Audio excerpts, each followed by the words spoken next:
Okay, so I'm going to show you how I attach Perler's toy piece of candy. So first, you have your Perler. He is all ironed. It is wonderful. And the first thing you're going to need to do is punch a hole. There are a couple methods to do this. I've had people ask me how I do it because it can be kind of difficult. The most important thing is that you want to punch a hole in a place where it's not a single bead. Like I wouldn't put a hole here because it can break off and cause the Perler to lose a lot of its stability. It'll cause it to fall apart.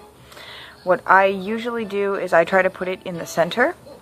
So for example, where I would put it is right there and right there. That's what I'm going to do on this one because I'm actually eventually going to put this on a cuff, but I'll show you how I would put it on a single as well.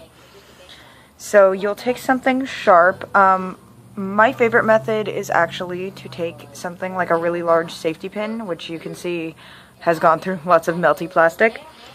Or I've also got a seam ripper here, which really helps to widen the hole. I've definitely used things like a sturdy pen tip, something to make the hole a little bit bigger. You don't want anything too large, or it can cause it to make the hole too large and ruin your Perler piece, aesthetically at least. So what I usually do is I'm usually run a lighter over the tip of a really large safety pin or a really large needle to heat it up so that it punches through that really easily. And you usually don't want to put the holes one right next to each other. So for example, I don't know how well you can see this, you wouldn't put one here now, so I'm going to put one here and here to give it a little bit more stability. And you will punch that hole using the safety pin first to kind of hollow it out, and then use your wider thing, like the seam ripper, to make it larger. And so you'll end up with a hole kind of like that, so you can see through there.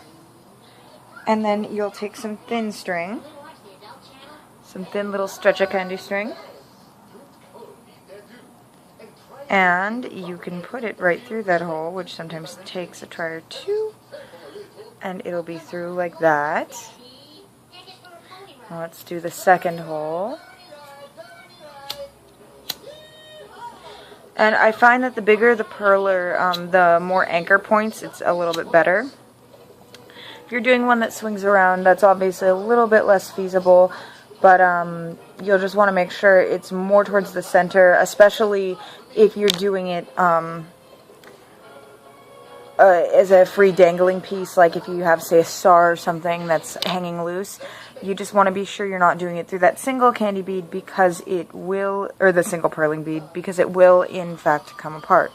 So you can see now I've got two holes and I pull it through. It looks like that. It's not very noticeable.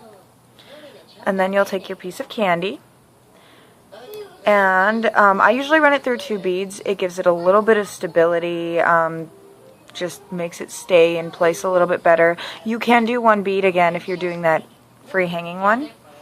And so you'll see that I've got it looped through there. That's this string, and this is the back, through there.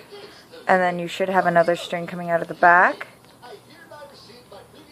And then you just tie them off in whatever method you like.